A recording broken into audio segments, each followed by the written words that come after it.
available tayo ng mga black tourmaline. Ayan. Ito isang way mo pag-check ng black tourmaline. As you can see, nasa tourmaline siya. Ewan ko kung nakikita nyo from the angle. Okay, ayan. And then second one, okay, ang tourmaline dapat hindi passing through ang light. Kasi pag passing through ang light, that's obsidian.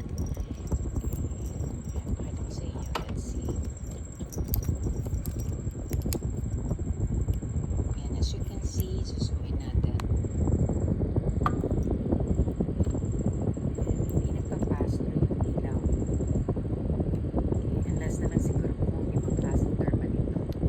Pero pag sa black tourmaline, hindi siya nagpa-pass through. So, eto nasa 8.5 mm roughly to 9 mm. So, nice siya talaga kasi.